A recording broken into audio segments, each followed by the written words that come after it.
Well, that was fun. So, my computer decided to just crash. So, everything crashed. But hopefully, we're back up and running. And we don't have any more crashes, because that was not fun. Let me get the music going here. I gotta get Discord back up, because that Discord crashed, and everything crashed. So, hey, it's Nora's World of Art. I haven't seen you in a while. Welcome back. Good to see you again.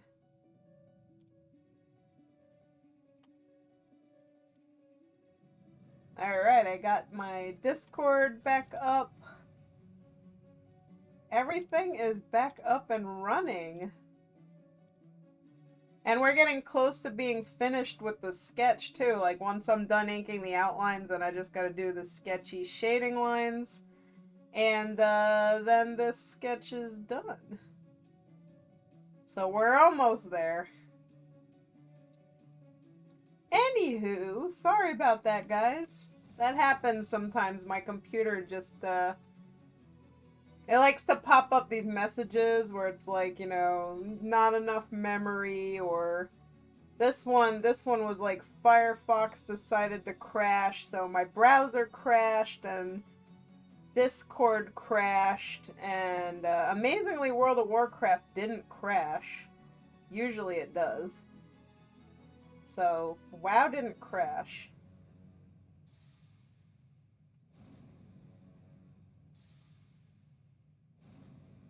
See, been busy. A sneak peek of what you've been doing, and it looks great. Thank you. Yeah, I'm just doing my usual commission hustle that I do almost every day. The commission hustle continues. And also, I just want to thank everybody so much for commissioning me this month, everyone who has, because when I started January, like right after, Christmas was over and everything, I had no commissions booked for this month at all, and I was like genuinely a little worried. Because I was thinking, oh, this is going to be it. Everybody is broke from Christmas and everyone's tapped out, so this is going to be a hard month where, I'm not going to have any income. Because I genuinely believed I wasn't going to get commissions this month. Because it's like, if I haven't already booked the month at least a month in advance, then, that's always a little risky. But, within like the first couple of days of January, everybody just pulled through for me, and I wound up getting my entire monthly income goal, and now we're only on the 17th of the month, and I'm already like 106%. So I've made a little bit more than my monthly income goal. And this is also the first month that I've hit my monthly income goal in a while. So I'm really, really grateful for that. Let's see, when is the last time I actually hit my goal? The last time I hit my monthly income goal was June of 2022. And I came very close in July, but I was still off by a little bit. And then after that, it was just, most months weren't super great. December was pretty good. But, there was definitely a patch. August was okay. September was abysmal. I only made $295 in September. So that was, definitely my worst month out of 2022.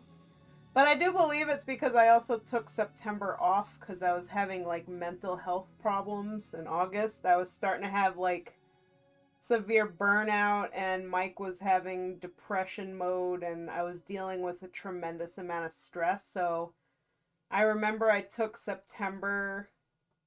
No, wait, I didn't take September off. I took August off as my mental health break.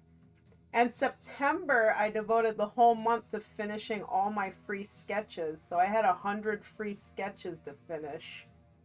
So that's why I didn't make any money in September, because I spent the whole month doing free art. Oh man, that's why September was my worst month financially. Because I was just working for free. Working myself to the bone for free. I'm glad that's done. We're all done with that. Now I only do one free sketch a month as a giveaway, and like that's it. So I don't have like a big old list of like 100 sketches anymore. Do you have any advice of drawing in a new perspective or a different view angle?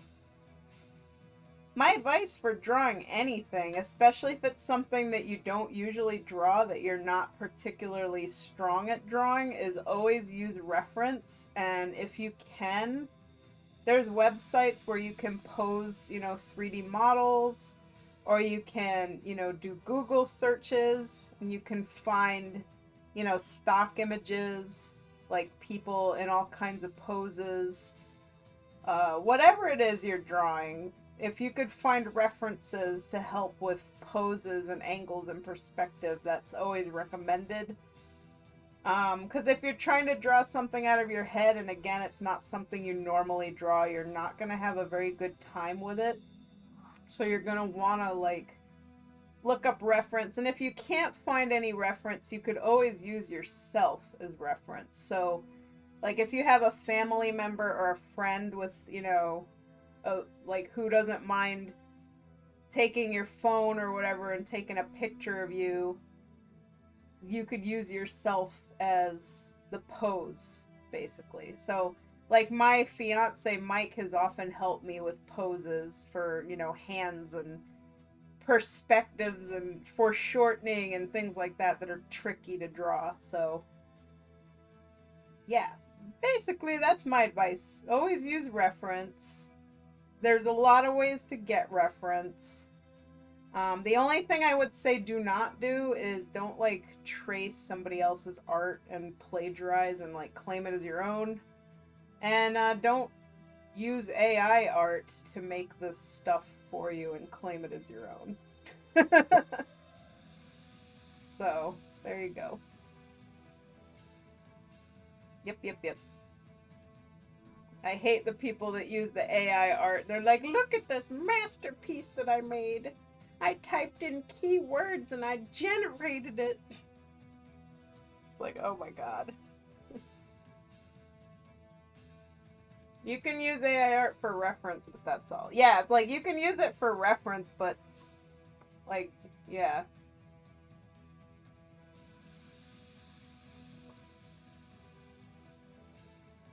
Oh, well, somebody whispered me in WoW, said, love the look.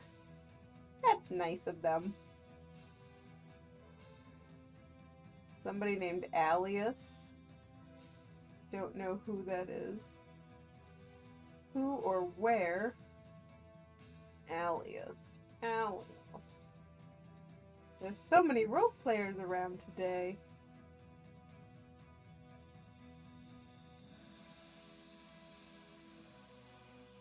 Well, I don't know where this person is, but that was awful nice of them to compliment my look. Oh wait, nope, not you. Not you. Nope, don't know who it is.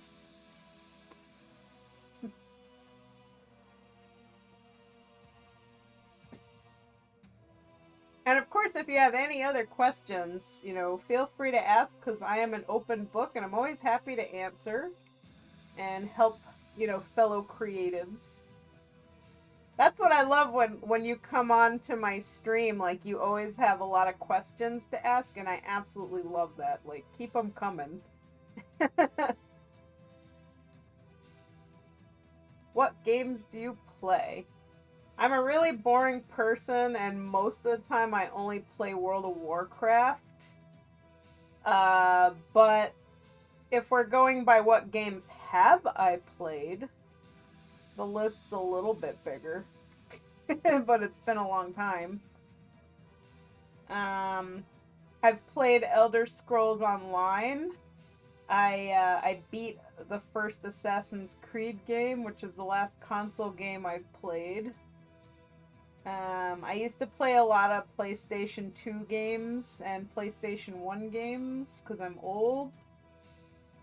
Like a lot of RPGs, like Final Fantasy 7, Shadow Hearts,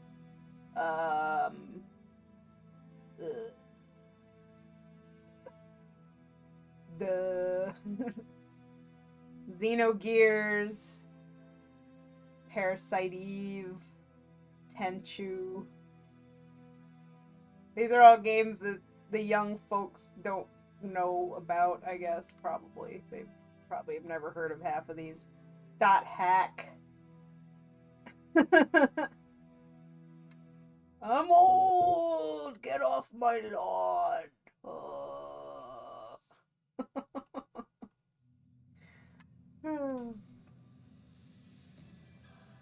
Favorite anime movie? Oh man, let me think. And also anime recommendations. I recommend Inuyasha because that was like one of my favorites. Gosh, anime movie. Like, what is my most I love Tenchi Muyo and Love. That was a good anime movie. And also, you know, like Hayao Miyazaki, obviously, Studio Ghibli films. I really like Princess Mononoke, Nausicaa and the Valley of the Wind. Kiki's Delivery Service, Howl's Moving Castle, My Neighbor Totoro. You know, any of those. Those are all good.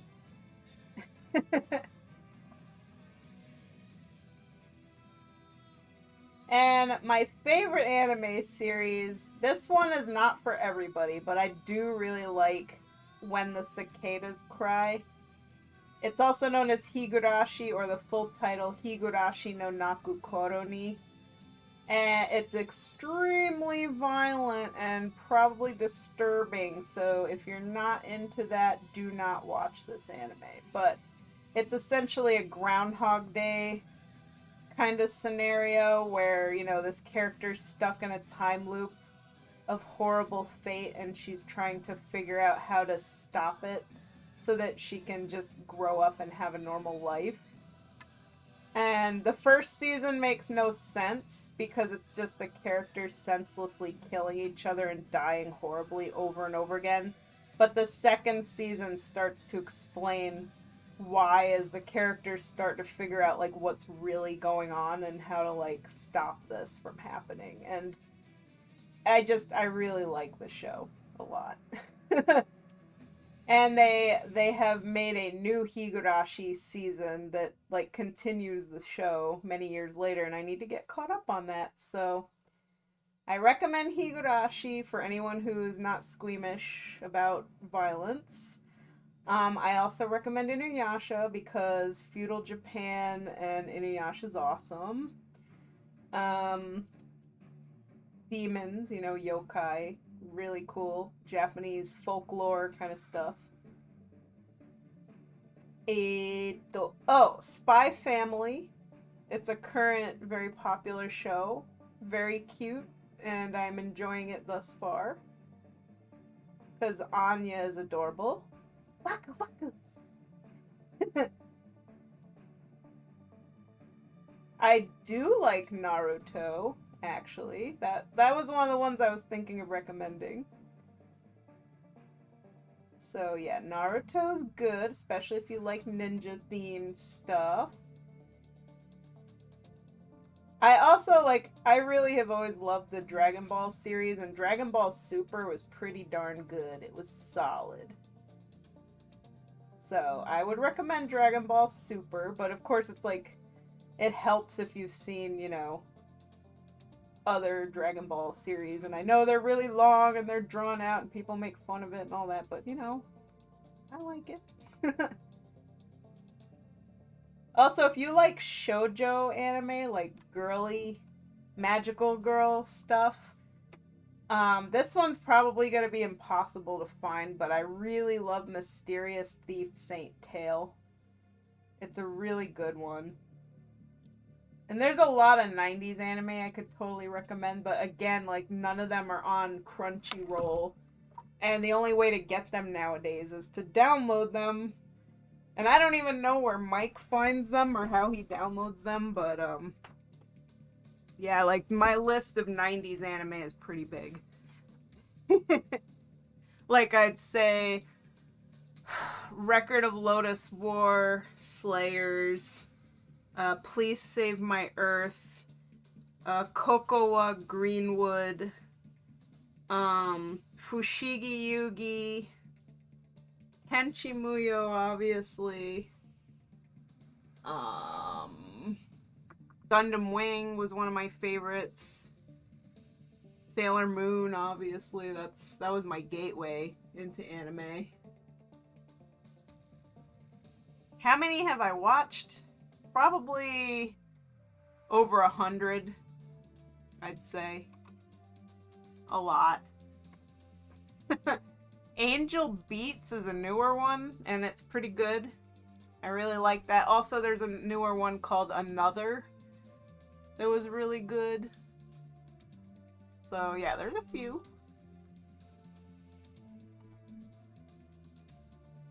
Have you ever watched Little Witch Academia? I think I've seen previews for it, but I haven't actually watched the show.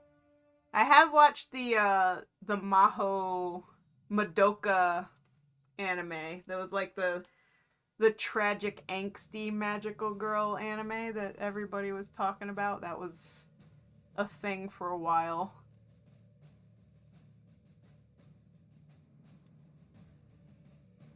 Madoka Magica.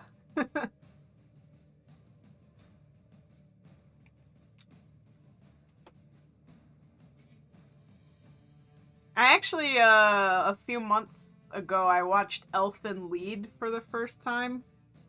Or Elfen Lied. I don't really know the pronunciation for that, but I do not recommend that anime.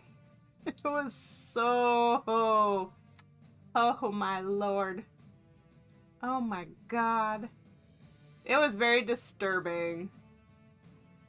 Like, they had stuff in that show that was just extremely disturbing, like, even for me. And it takes a lot to disturb me, so, like, when I'm watching an anime, I'm just like, dang. I mean, I've seen some dark anime, but holy moly. Holy guacamole, Elfen Lied was super dark.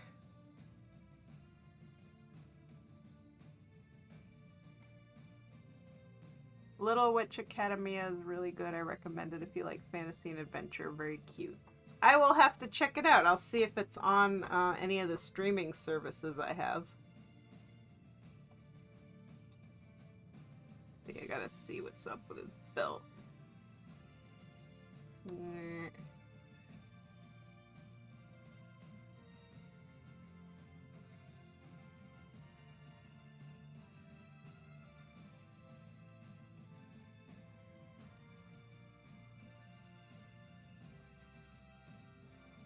Love how he looks so far. Thank you! Yeah, I'm almost done, like, the, you know, thickening the outlines and all that. We're almost there. It's on Netflix. Okay, good. Yeah, I have Netflix, so I can absolutely check it out.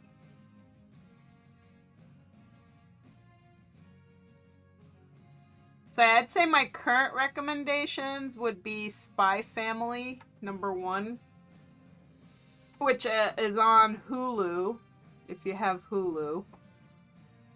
And it's also on Crunchyroll. And Inuyasha and Yashahime. I finally started watching Yashahime, and I do like it so far. It's super nostalgic in a lot of ways. I'm like a midway into the first season right now.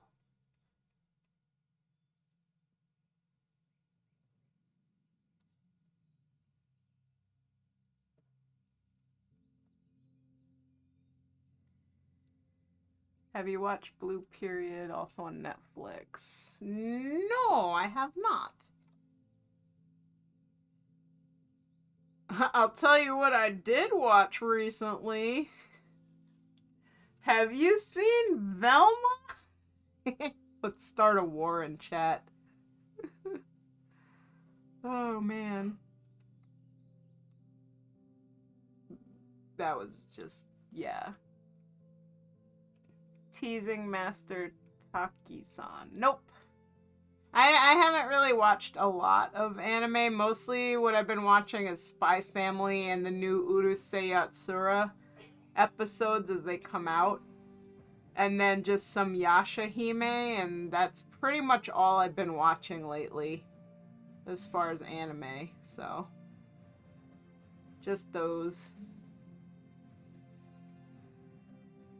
And then of course, like, I watched the new Dragon Age show that came out on Netflix. I watched the Dota Dragon's Blood. I watched the Dragon Prince, Vox Machina.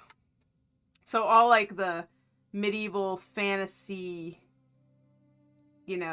anime-ish shows. They're not anime, they're like Western animated, but they're all in like an anime style. So I've been watching those.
Oh, new Urusei Yatsura, yay! The Dragon Prince is really good. I agree. I'll say the Dragon Prince was really good until season 4. I am so disappointed in season 4. Like, I could just make a whole entire rant about how bad it was. But for the sake of my sanity and for anyone who actually did enjoy it, I won't. Seasons 1 through 3 were amazing, and season 4 just has a ton of problems, so.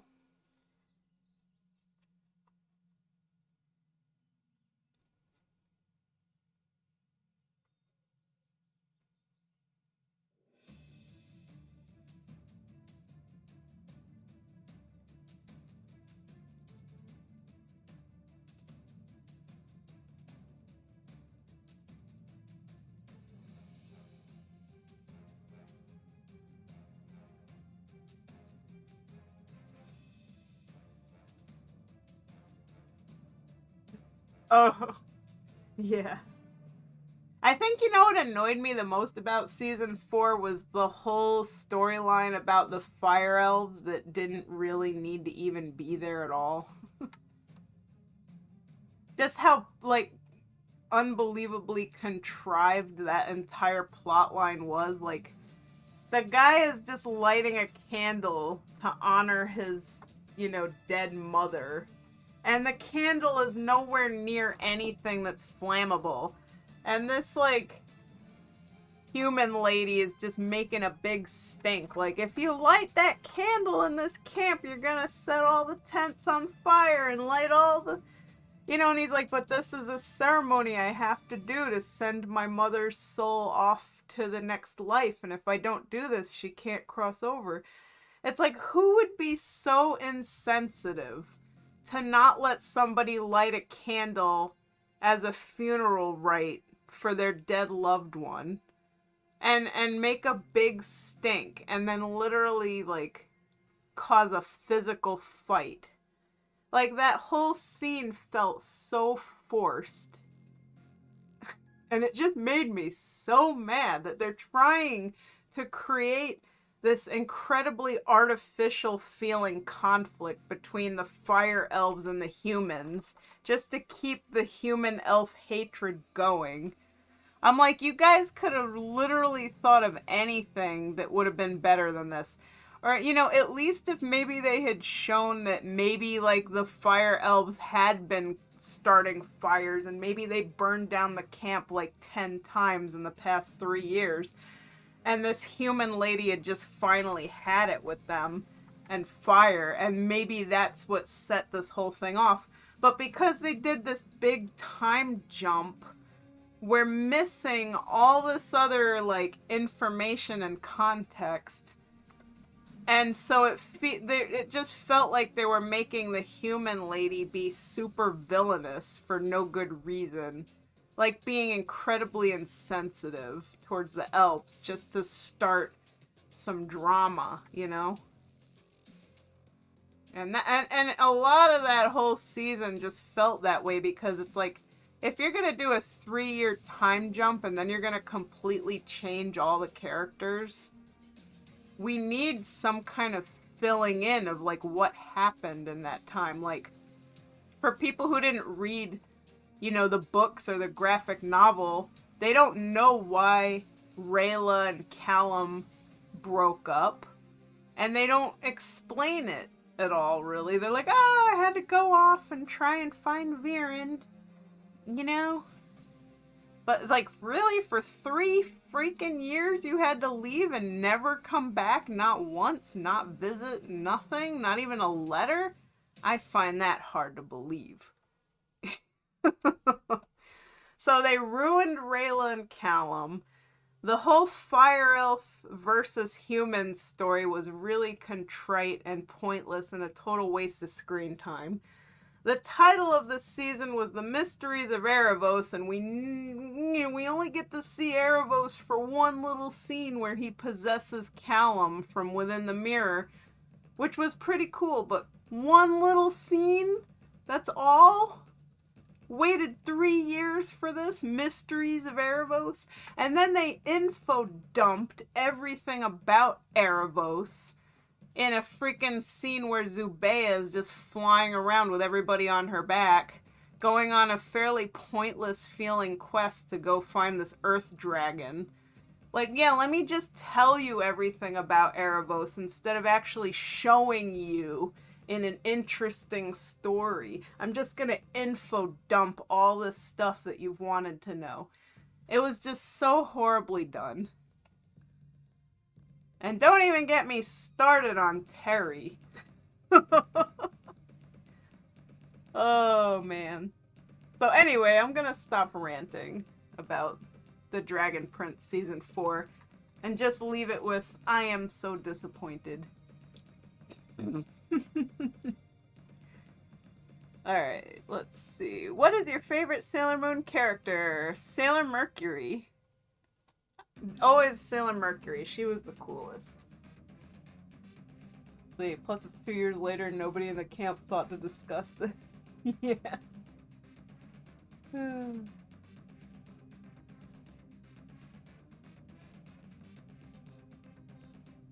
So yeah, that pretty much sums up why I was disappointed with the Dragon Prince Season 4. I mean, there's even more to rail about, but those are like the main ones that jumped out at me, and also just Claudia being a Claude. Like, I always liked Claudia's character, but man, she was not good in this season at all. Like, they're trying way too hard to make Claudia be like the villain. And just the fact that Terry freaking stabbed Ibis to death and his moral standing is like, oh no, you should return those coins with Rayla's parents. Like, that's where Terry finally drew the line. Not the fact that he murdered somebody for Claudia. And I know they tried to play it up like Terry was really torn about having to kill somebody, but like, why are you dating somebody that's doing such horrible things when you're an elf and you should have some kind of morals, even if you're not an elf? Just, like, how can you not see that all the things she's doing is really, really bad? How do you just blindly follow along with all of that?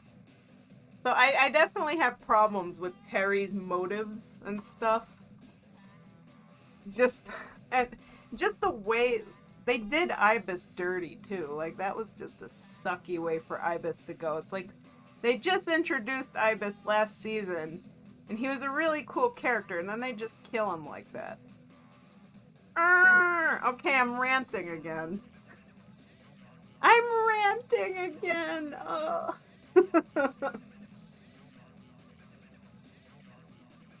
Seriously, when you're just realizing that, it's been obvious in the beginning. Mm-hmm.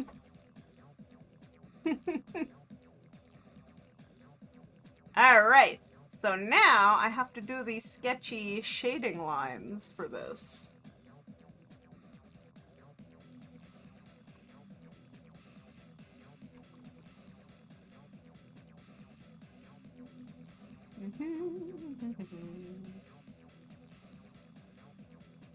Take care, Nora. Thank you for coming in and listening to my rant.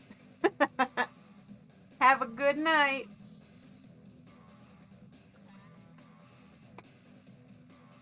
Thank you. Feel free to stop in anytime you want. I need to sip my coffee, boy. That rant was something. It made my throat dry out.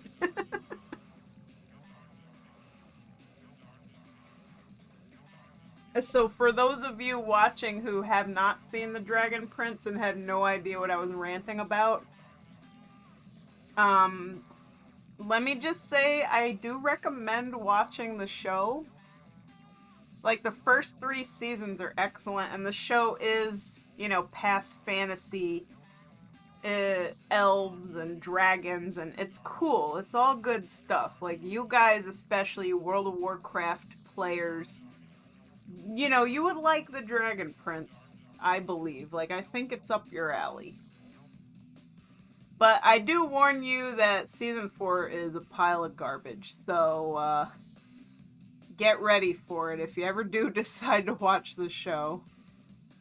And now you heard it from me why it's a pile of garbage, and I'm sorry about the spoilers, but oops.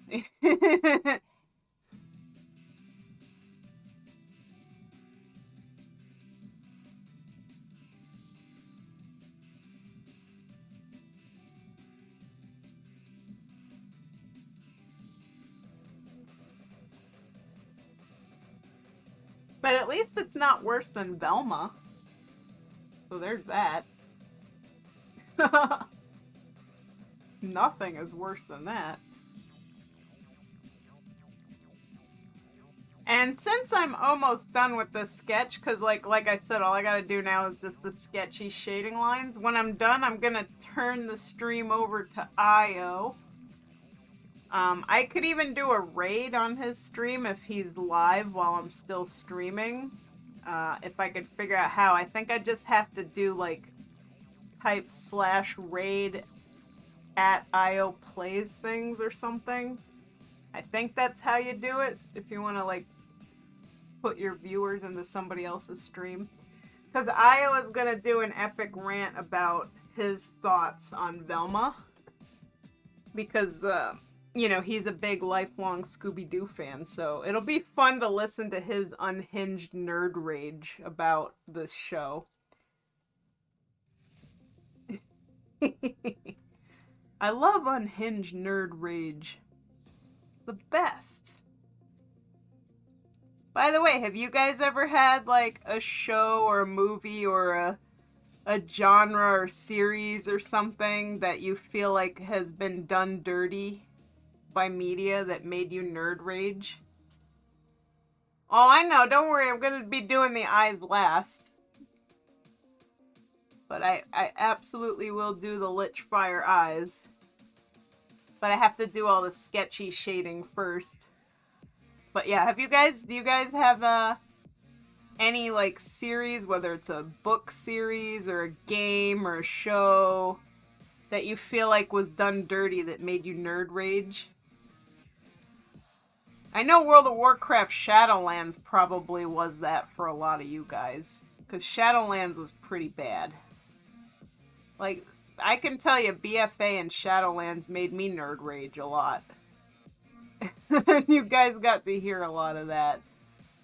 Me whining about how much I can't stand it.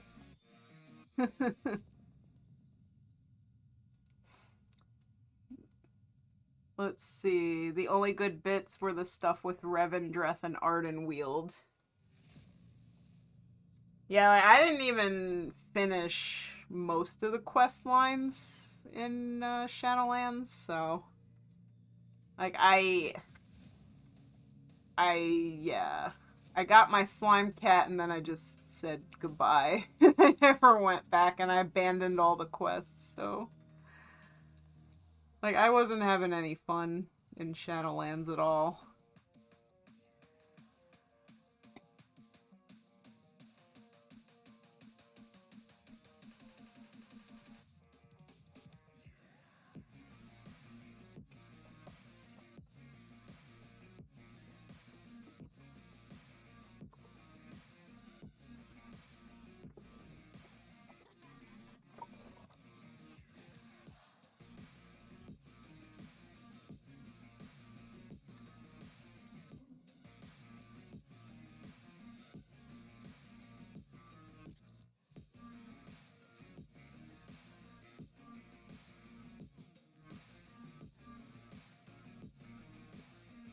I had such high hopes after the leveling campaign and the Ardenweald Covenant storyline. I think in the Ardenweald Covenant storyline, I left off at 3 out of 9. So I still have like a ways to go. And I don't know if I'm ever going to go back and finish it. I don't feel like I can. And then everything turned to poo. Yeah. Like, I really didn't like, doing Torghast and, although maybe Torghast won't be so bad now because, my item level is so high and I'm level 70, so maybe I can go back in there and actually, like, not die horribly and accomplish something if I wanted to, but a lot of the rewards, quote unquote, for Shadowlands weren't really enticing to me. Like, there wasn't really a lot of stuff I actually wanted. Like, I didn't like how the transmogs looked. I didn't really care for the mounts, and for me, mounts is why I play WoW, and if your mounts aren't cool enough, then you kind of killed my reason for playing your game.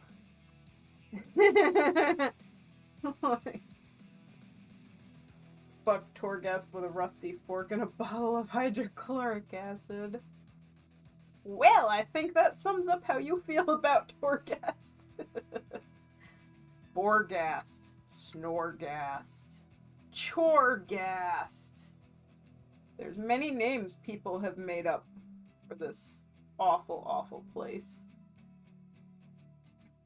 And who wants to go to the maw and endlessly grind pointless quests for Venari to try and get, whatever the hell the currency was that Venari wanted that just was Stygia. Who wants to grind Stygia? You remember that? Ugh. But screw that. I was like, I don't want this. I don't care. I don't want your stuff, Venari.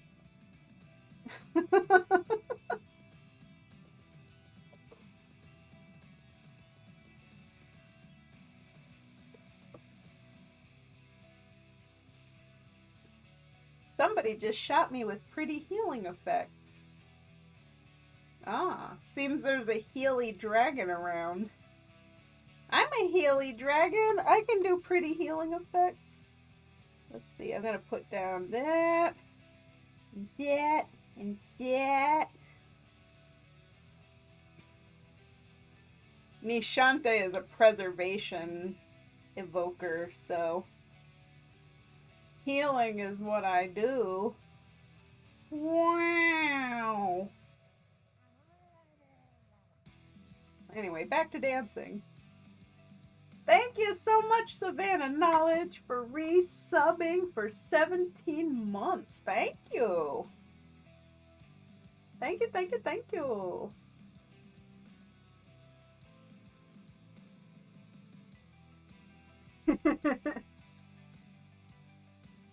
Now I'm in my dragon form, doing my dragon dance. I've been trying to, play Dragonflight when I can. I finally got Amma to level 70, and I'm still doing the Onaran Plains quests, and also I've been working to level up my Mage Viserion, and he is almost level 65, and progressing very nicely. So, yeah, I've just been having fun, and I've just been taking my time, going at my usual snail's pace that I do. Because, I just don't have a whole lot of free time, and, I unfortunately don't have the luxury of being able to play WoW, all day long like I wish I could. Because I have to do other things, but, I do try to play when I can. And usually I'm just very casually questing and leveling, and been trying to do some PvP lately, so I've been doing random battlegrounds and stuff like that. And, time walking dungeons, because you get mad XP when there's time walking dungeons. That is, to me, that's the fastest way to level up when you can. Just whenever there's time walking, just do time walking dungeons all day. You'll go up several levels really quick.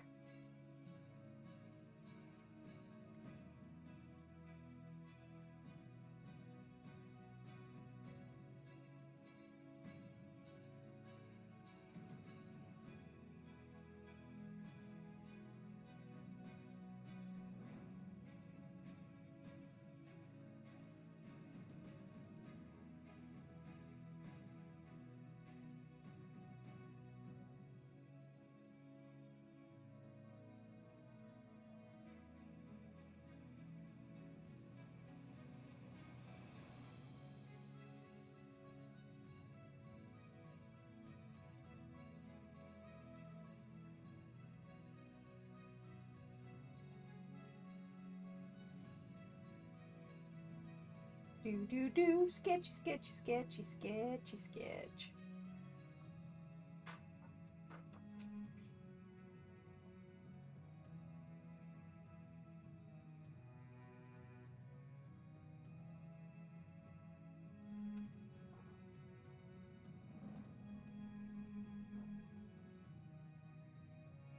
I'm really looking forward to watching Io's stream. He's going to be playing Truck Driver Simulator, or Truck Driving Simulator, where he's just going to drive a delivery truck around the country and just rant.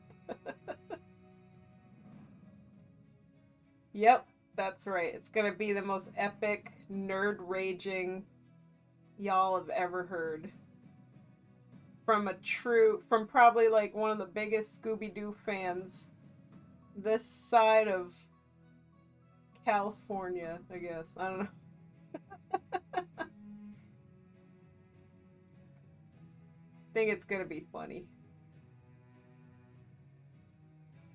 Also, if you guys haven't seen those episodes of Velma that aired, I really don't want to recommend that you watch them because they are, they're just hard to watch, literally. Really hard to watch. But, if you have seen them, I'm sure you guys definitely would want to, take a dump on it too. But if you haven't seen them, spare yourself. Like, we'll tell you all about it. You don't need to destroy your brain by watching it. We're gonna fill you in.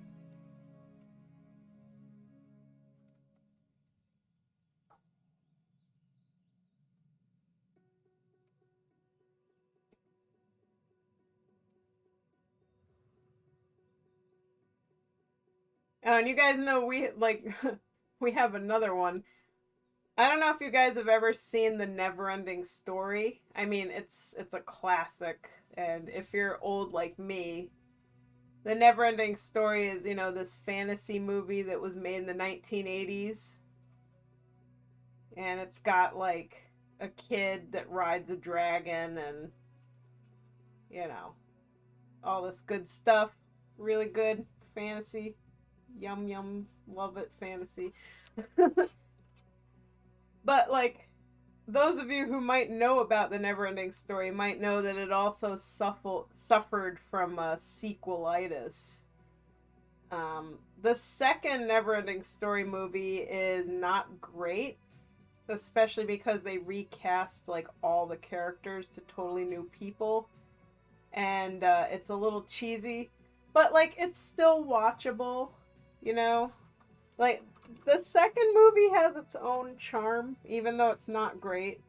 And I have watched it many times as a kid. So, like, I'll say, like, I can tolerate the second movie. The first is still the best. But then we have Neverending Story 3. And Mike threatens me with it. He's like, this is what I'm gonna put on. I'm gonna put it on, because it's so bad that it's like a punishment to watch this movie. Literally. It's like, you didn't think they could ruin the Neverending Story this badly, but the third movie, I only watched a few minutes of the beginning of it, and I already wanted to just rip out my eyeballs. So, I hate when they do that, when they take something that you love and they just destroy it. And during Christmas, I was like watching all the Home Alone movies, because apparently, same thing for Home Alone, really bad sequelitis. The first two movies, like the first movie is still the best. The second movie is still, decent. But oh man, when you get to the other, like 3, 4, 5, 6, oof. Oh, they're bad. They're really bad. Again, like completely new actors, completely breaking away from the whole point of Home Alone, and just really bad. Very bad.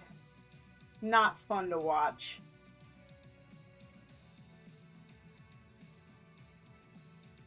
And also, the same could be said for, again, another movie series I could think of that suffers from horrendous sequelitis.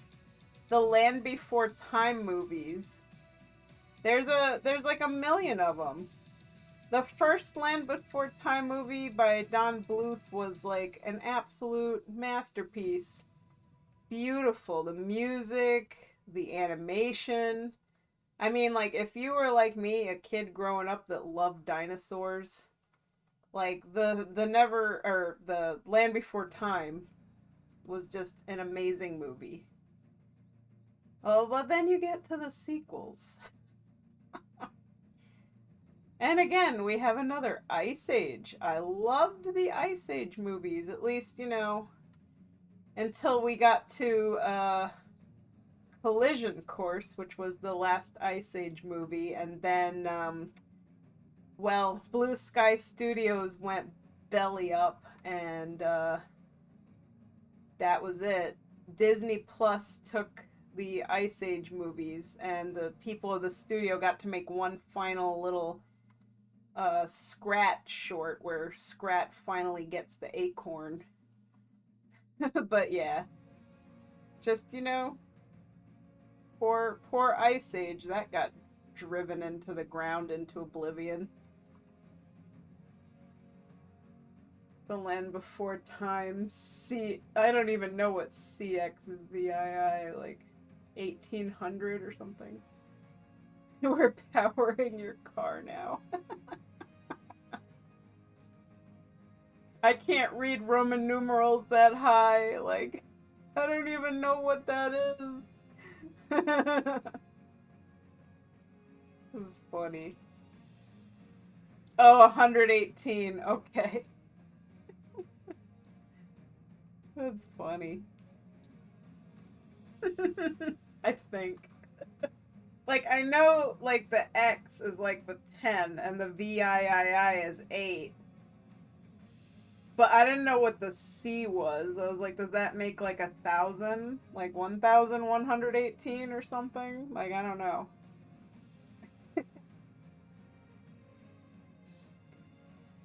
What I always thought was funny too about the Land Before Time movies, being that there's so many of them, is that like the characters, the main characters, never ever grow up. Like you would think after so many movies, Littlefoot would be a freaking gigantic, you know, Brachiosaurus at this point. Like Littlefoot would now be Bigfoot. Maybe Littlefoot would have some kids by now, you know? I'm just saying. Land Before Time did give me the name for my first dog, Sarah Ducky. Yep, yep. Aww. Every time I think about Ducky, though, I think about, like, what happened to, you know, the little girl that voice acted Ducky, and it just makes me really sad. Just unbelievably sad.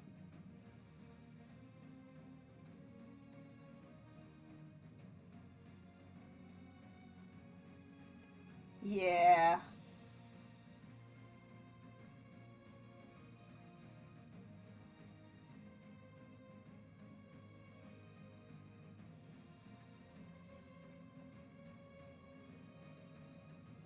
Oh, but yeah, I didn't mind like the maybe the second and the third um Land Before Time movies too much. They, you know, they're not good, but like they're still watchable. I think that's Lindsay sitting next to me there. Just giving her a wave.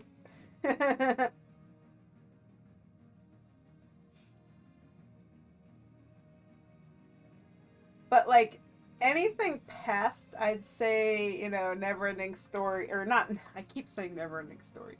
Land Before Time 3 is just, don't even watch it.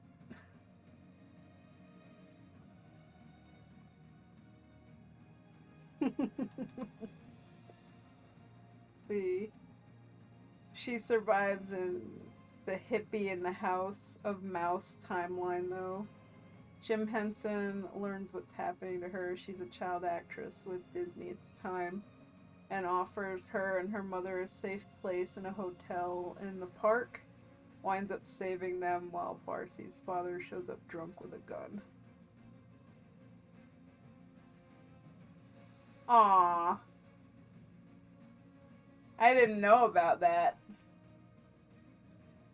But yeah, it's just, that whole thing's pretty sad. And, you know, it's funny, I actually found out about that from this YouTube music video called Childhood Ruined.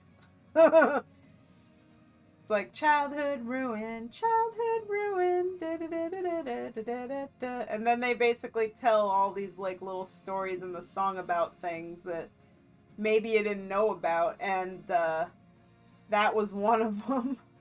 So it was from that song that I found out about that.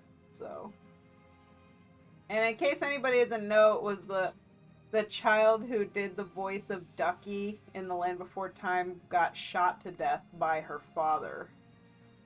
So that is what happened.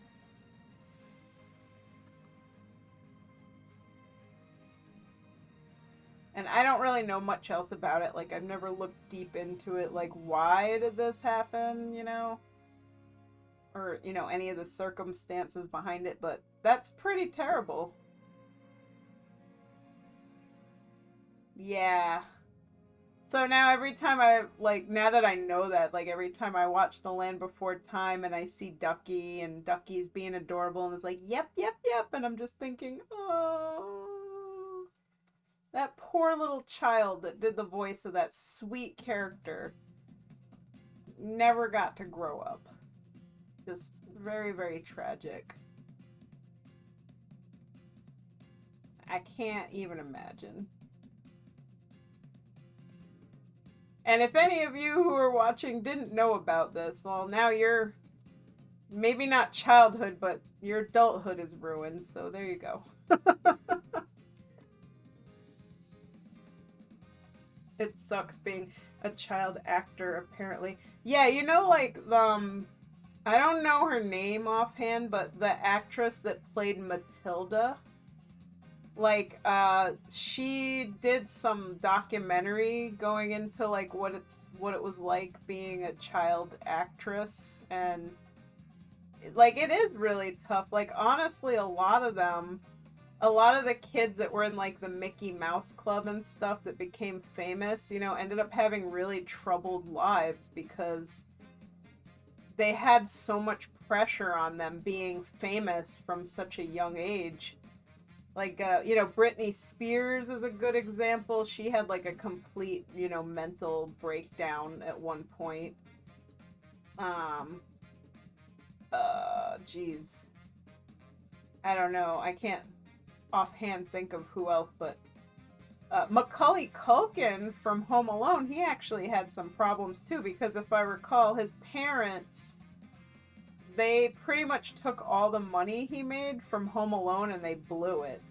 So he had like a fallout with his parents, and that kind of like ended his acting career for a long time. He's getting back into the swing of things now, though. You see, like, Macaulay Culkin starting to do little, like, bit appearances and stuff. But yeah, apparently, you know, his parents screwed him over.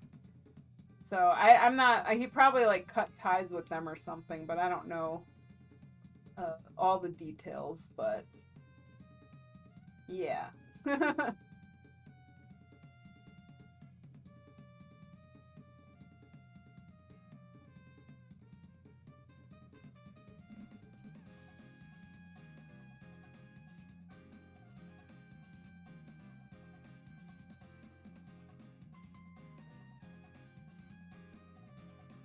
Kids either can't handle the pressure of such things or parents take advantage of the privilege, and it's really unfortunate. Yeah, I think that is a lot of what goes on, you know, with child actors, especially when they become successful, you know, and they bring wealth and prosperity.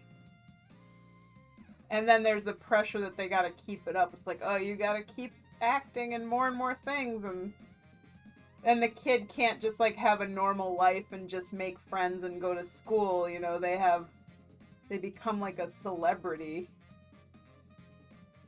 and probably got to get homeschooled, I imagine, because they'd probably get mobbed if they went to a regular school.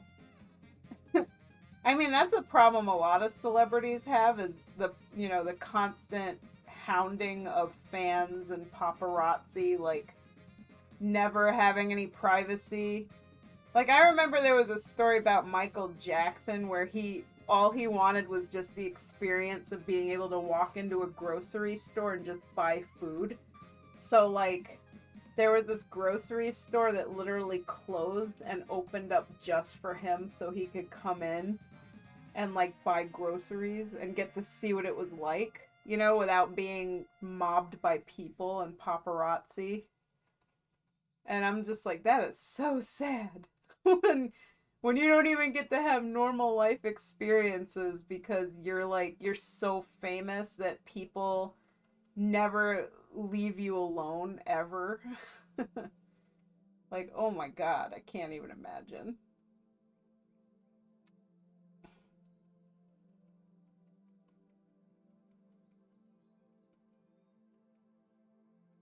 That makes me glad I'm not famous. Yeah. I kind of wonder, like, speaking of famous, like, you know how today, like, a lot of people just get famous on, like, the internet, like YouTube and Twitch streamers and stuff? Like, I've been hearing stories about, like, the really popular streamers, how they have stalkers and whatnot. Like, Amaranth has somebody who's been stalking her.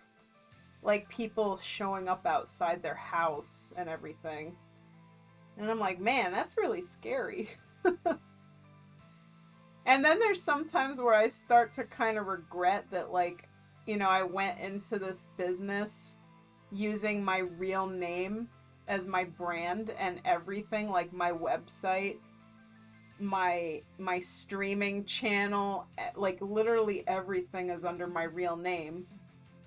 So, like, people can literally look me up and they can probably find out, where I live and stuff.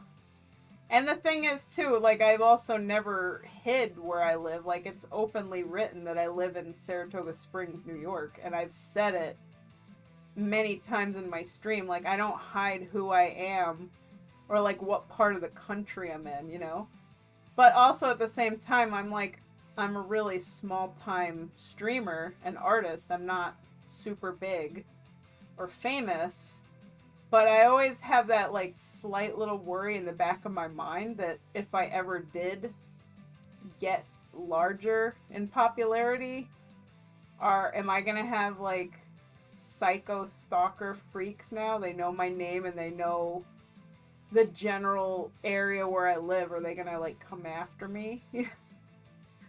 So, like, should I, like, change all of that to some kind of an alias and, like, try and erase all the years of being honest and just telling people, like, yeah, this is who I am and this is where I'm from.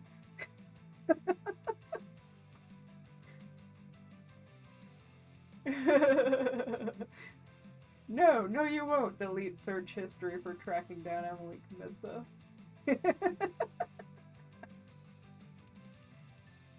For the love of God, do not look up Alfie's Soda Pop Club. Just don't. It broke several child actors. I've never even heard of that. I should ask Mike. Maybe he knows what that is. Alfie's Soda Pop Club. Huh.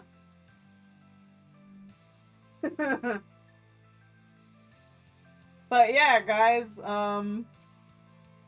hope I don't get any stalkers or, psychos. I think the only thing I ever worry about is, like, if I ever say something that offends people and then they try to cancel me. Like, that's always been my biggest fear. Like, I offend somebody so badly because I just,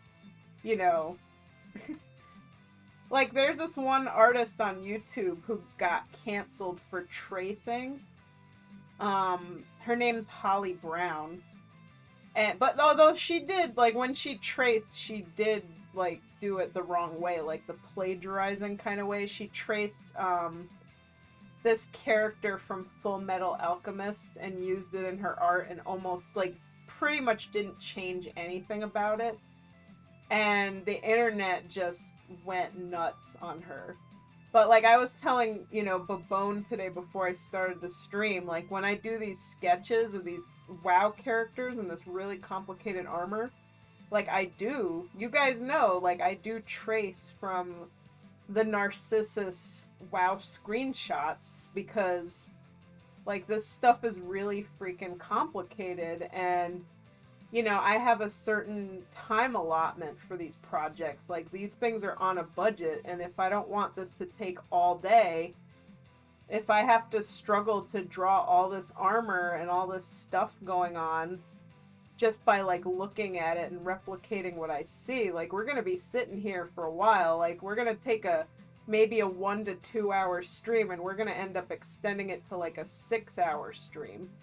So you guys know, like, I trace as a time-saving measure more than anything. And, it helps me get down the accuracy of stuff. But you guys also know that even though I trace, the ornate WoW armor, I still like add my own style and my own touch and my own corrections as well, because like a lot of these things on the model are not three-dimensional. It's a flat texture.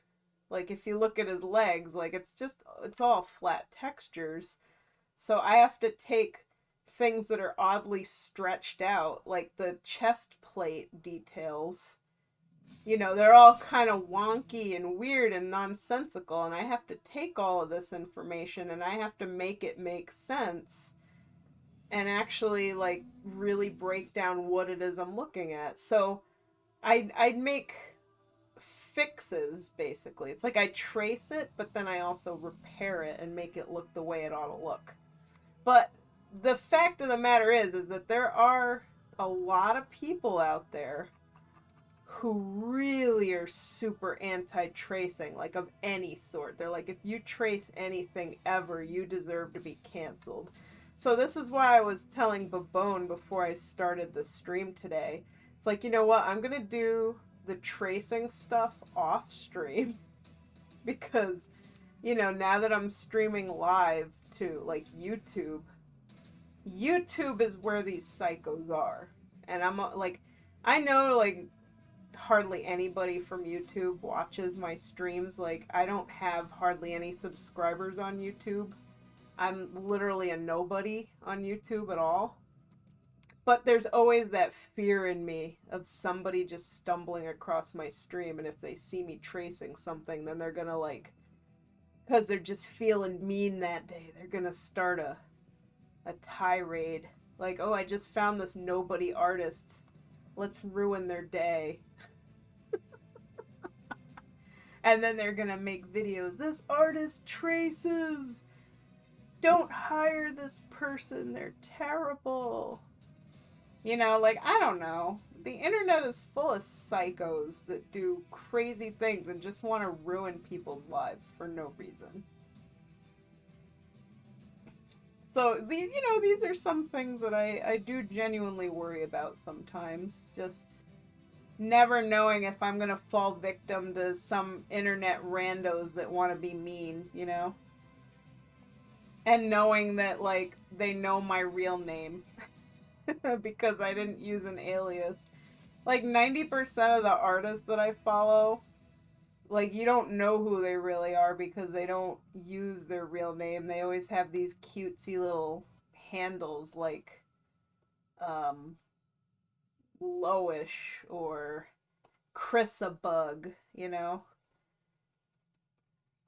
So, well, we'll see what happens though, guys. If I ever do get more popular and people start trying to just randomly be mean and attack me because that's how the internet is, we'll see.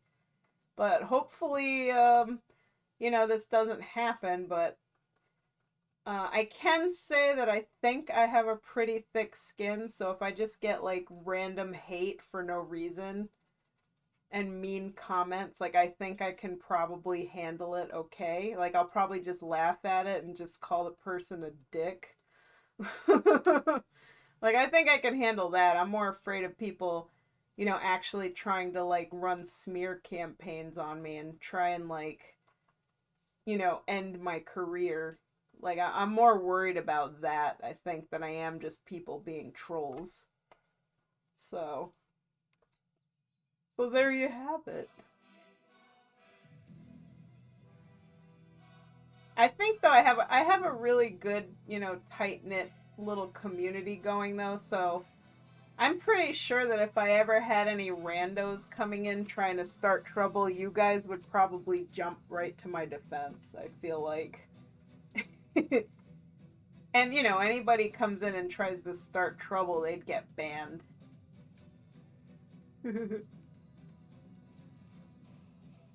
I get worried when pugs insult me in LFR.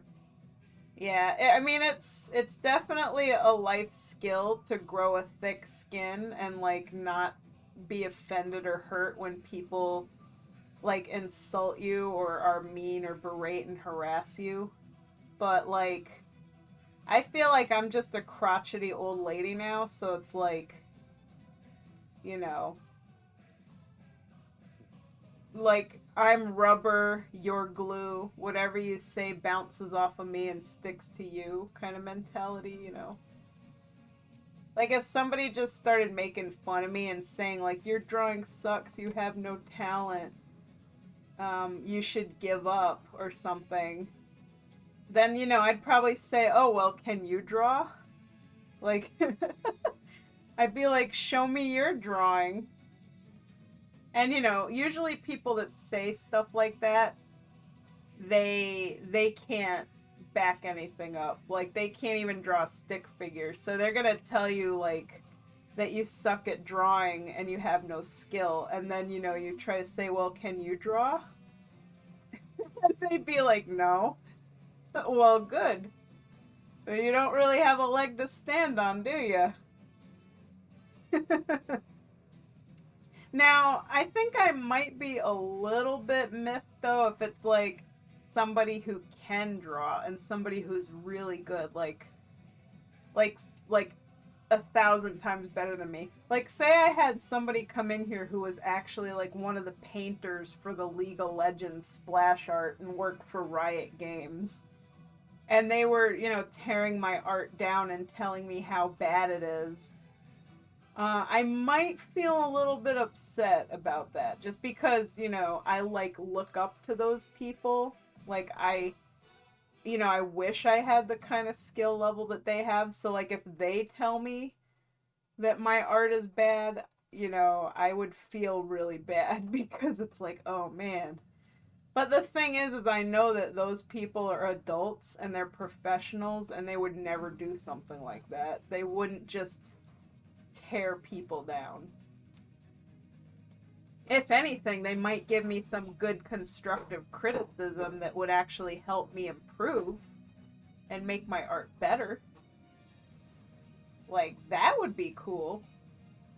I would probably feel really honored to have, you know, somebody whose art is like 1,000 times better than mine actually give me some good, like, critiques and tell me how I can do better. I would be totally down for that.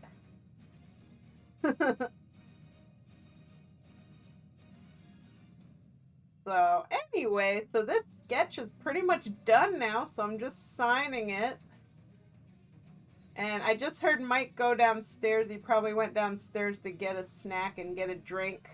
So I'm going to let him know that I'm all done and I'm ready for his rant on Velma. So hopefully he'll do that. Because I know, like, when it comes to streaming, he often gets, like, really self-conscious and he chickens out a lot of the time. So I'm going to try and encourage him to like actually follow through and do the stream that he said he was gonna do. So, oh, I gotta do the eyes.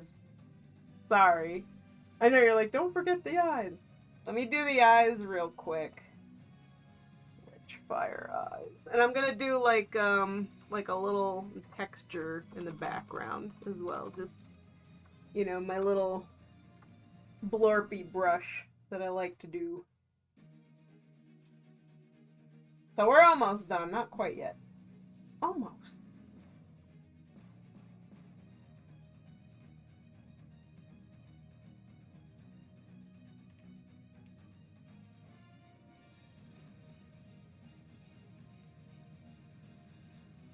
Fiji.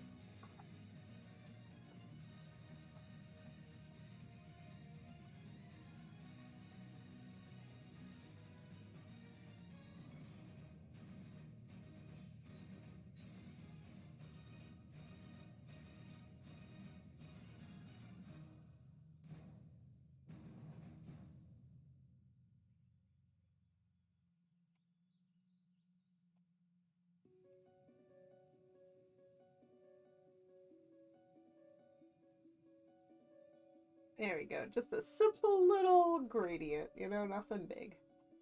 Alright, now eyes.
we just need to do a little blue airbrushing.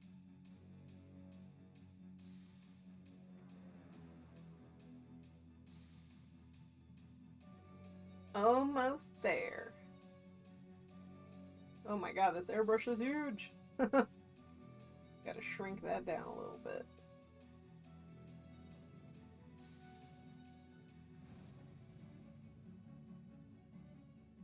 Alright, there we have it, guys! Lich Fire Eyes. Oop. That looks pretty cool. Oh, by the way, Babone, did you want me to write his name, Garth Blackfang, on here anywhere, or do you just want, like, just the sketch as it is? Alright.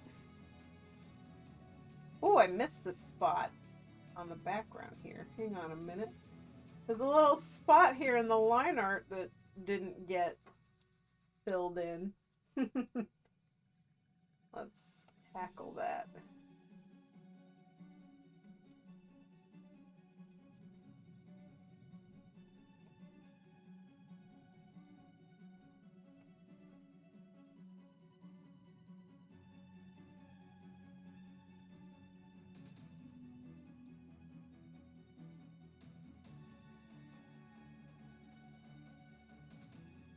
There we go.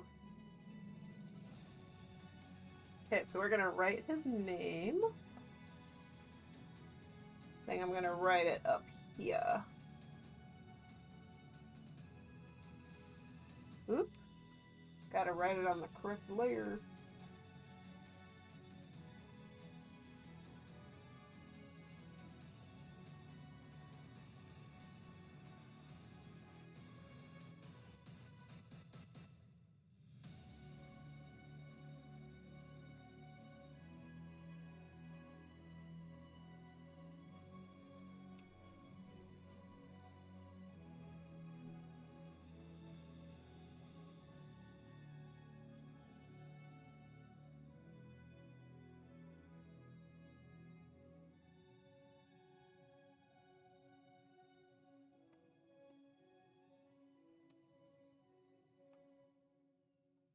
There we go.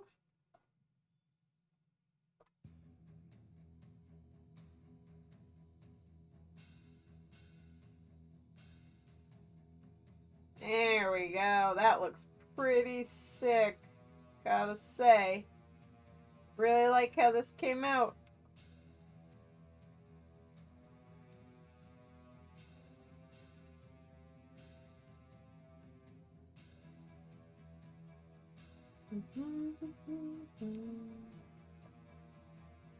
Alright, I'm gonna save this file and get it sent off to you. And once again, thank you so much for your commission. And also tomorrow I will be doing Lindsay's commission for her friend. Hey, Mike. Yeah. Hey. I'm ready for the Velma rant. Honk honk. You want me to raid your stream? Nah, just give me a little bit. I'm just working on some stuff. Okay, well, you let me know when you're ready, and then I'll share your link, because I'm sure people are interested in hearing your nerd rant. And look, he's even wearing a Scooby-Doo t-shirt. This was completely unintentional. He has a Mystery Machine t-shirt right now. Alright, guys, I will let you guys know when Mike is ready to stream. And I'll be posting this up in the Sketches and Commissions channel and sending it on its way. And thank you guys so much for watching. Have a good night, everybody.